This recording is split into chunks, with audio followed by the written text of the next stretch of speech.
Hello guys, अब हम करने वाले हैं कॉन्टेस्ट का प्रॉब्लम नंबर 2। वीकली कॉन्टेस्ट आज का है ना, 464 नंबर। प्रॉब्लम है पार्टीशन एरे इनटू के डिस्टिंक्ट ग्रुप्स। काफ़ी इजी प्रॉब्लम है, मीडियम मार्क्ड है, 4 पॉइंट के लिए ठीक है।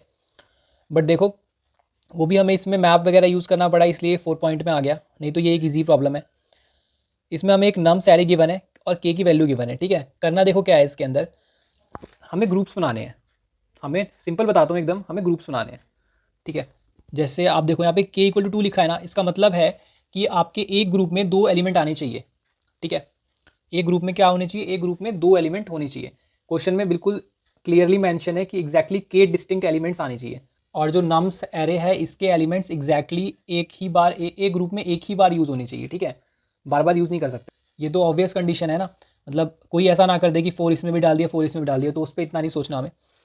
तो समझते हैं प्रॉब्लम की इंट्यूशन क्या है, आप कैसे सोच पाओगे, इस प्रॉब्लम को कैसे अप्रोच कर पाओगे। ये सबसे ज़्यादा इंपॉर्टेंट चीज़ होती है कॉन्टेस्ट में, कि आप प्रॉब्लम पढ़ने के बाद प्रॉब्लम को अच्छे से समझ पाते हो या नहीं, ये पहला स्टेप होता है। जो नेक्स्ट स्टेप होता है वो ये होता है कि आप पेन और पेपर लेके अच्छे से प्रॉब्लम की इंट्यूशन तक पहुँच पाते हो या नहीं, एक अप्रोच बना पाते हो या नहीं प्रॉब्लम करने की। आप कोड करना बिल्कुल भी शुरू मत करना स्टार्टिंग में। आपको पहले अपनी अप्रोच बना लेनी है कि आप कैसे करने वाले हो प्रॉब्लम को, उसके बाद आपको कोड करना है लाइन बाय लाइन, ठीक है।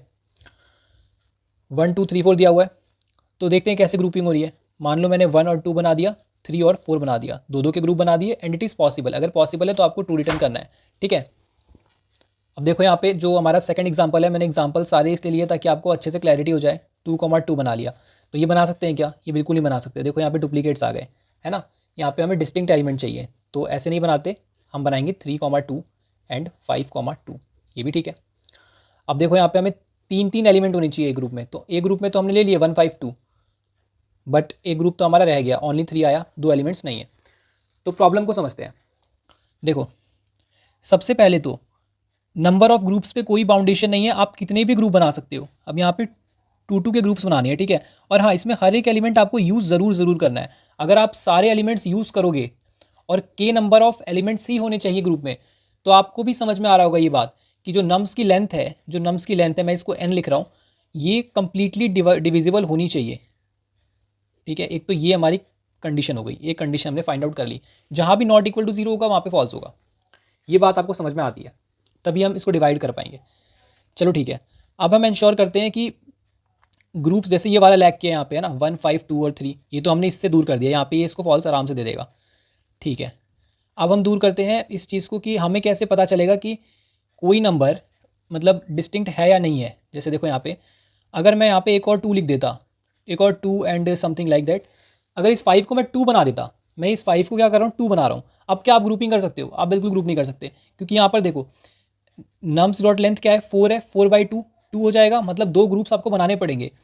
और हर ग्रुप में क्या होने चाहिए, डिस्टिंक्ट एलिमेंट्स होने चाहिए। तो 3 2 तो आपने बना लिया, 3 के साथ आपको एक ना एक 2 तो देखो लेना ही पड़ेगा, और जो नेक्स्ट होगा उसमें डुप्लीकेट आएंगे ही आएंगे। तो दिस इज़ नॉट पॉसिबल। अब ये पॉसिबल क्यों नहीं हो पाया, आप इस पर सोचो। ये पॉसिबल इसलिए नहीं हो पाया क्योंकि इसके अंदर थे 3 सेम एलिमेंट्स, और हमें ग्रुपिंग कितनी करनी थी, ग्रुपिंग 2 की करनी थी। तो 2 की ग्रुपिंग मैक्स करेंगे तो हमारे पास 2 ग्रुप्स ही बनेंगे।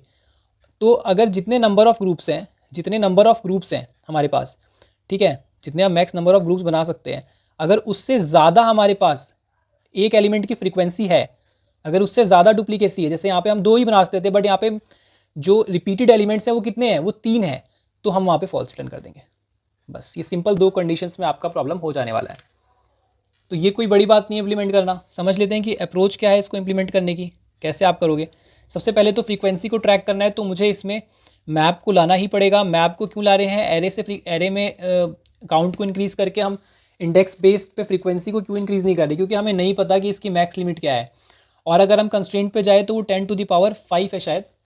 तो अगर हम 10⁵ तक की एरे बनाएंगे तो 1 लाख साइज़ की होगी, मे बी आपका मेमोरी लिमिट एक्सीड आ जाए, ठीक है। तो उस चक्कर में नहीं जाएंगे, हम एक मैप ही डिज़ाइन कर लेंगे। और मैप कैसा होगा, मैप इंटीजर का ही होगा, बिकॉज फ्रीक्वेंसी ही हमें स्टोर करनी है उसके अंदर।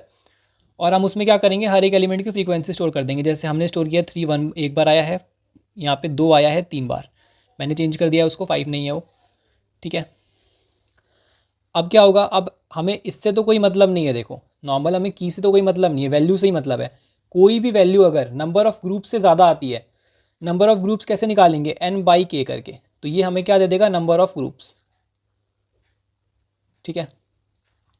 तो अगर जो हमारा ग्रुप है वो अगर हमारा वैल्यू जो है अगर बड़ा आता है नंबर ऑफ़ ग्रुप से, वैल्यू कौन है ये वाले, तो यहाँ पे यार हम सीधा रिटर्न कर देंगे false, this is false condition.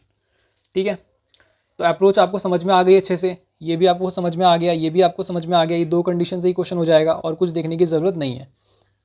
तो अब समझ लेते हैं हमने जो ये लॉजिक डिस्कस किया इसको कोड में कैसे इंप्लीमेंट करने वाले हैं हम, मतलब लॉजिक को कैसे इंप्लीमेंट करेंगे। तो देखो हमने इसमें सबसे पहले मैप बना लिया, जो बोला है मैंने वही किया है, और ये फ्रीक्वेंसी का ट्रैक रखने के लिए हर एक एलिमेंट को मैंने एक्सेस किया। पुट हमारा मेथड होता है, गेट और डिफ़ॉल्ट क्या बोलता है कि गेट कर लो अगर वो प्रेजेंट है, और अगर प्रेजेंट नहीं है तो डिफ़ॉल्ट हमें 0 लेना है, और जो भी है उसमें +1 करना है कि अगर वो पहली बार आया होगा तो 0 + 1 होके उसकी काउंट 1 हो जाएगी, और अगर वो पहले भी आ चुका हो तो सपोज़ काउंट 3 होगा, तो यहाँ से गेट कर लेगा 3 और +1 4 जो अभी आया। ठीक है, तो ये फ्रीक्वेंसी का ट्रैक रख लेगा। और इंट ग्रुप, मैंने यहाँ से ग्रुप निकाल लिया। ठीक है, डिवाइड करके कि जो लेंथ होगी उसको अपॉन के करेंगे तो ग्रुप निकल जाएंगे मेरे।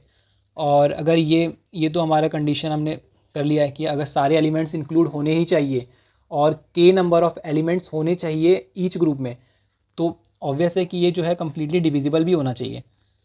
और ये जो हमने लूप ट्रैक किया ये किस लिए किया है, क्योंकि सारी वैल्यूज़ को हमने ट्रैक किया है, और वैल्यू जहाँ भी ग्रुप नंबर ऑफ़ ग्रुप से बड़ी आ गई है वहाँ पे हमने फॉल्स रिटर्न किया है और बाकी ट्रू रिटर्न किया है। ठीक है, इसको ड्राई रन करने की ज़रूरत है नहीं, बट फिर भी मैं आपको करवा देता हूँ। मान लो यहाँ पे 1 है, 2 है, 2 है, 2 है, सिंपल ले लेते हैं। तो 1 का काउंट 1 है, 2 का काउंट 3 है। ठीक है, ये हो गया हमारा मैप। ठीक है, और ग्रुप क्या आ जाएगा, मान लेते हैं के = 2 है, ग्रुप जो हो जाएगा हमारा 4/2 = 2 हो जाएगा।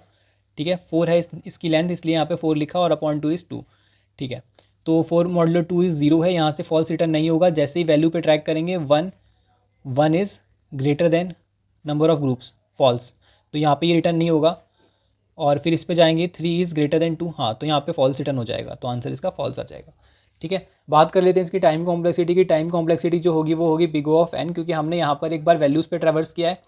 वैल्यूज़ कभी भी नम्स डॉट लेंथ से ज़्यादा नहीं हो सकती, क्योंकि उसी की तो फ्रीक्वेंसी स्टोर कर रहे हैं, वो मर्ज हो सकते हैं, तो उससे ज़्यादा नहीं हो सकती, इसलिए यहाँ पे अलग अलग लूप्स चले हैं। तो big O of n space complexity जो होगी वर्स्ट केस में वो होगी बिग O ऑफ n, क्योंकि जो मैप है अगर मान लो कोई भी डुप्लीकेसी नहीं हुई तो मैप को सारे ही वैल्यूज़ स्टोर करने पड़ेंगे नम्स के मैप के अंदर।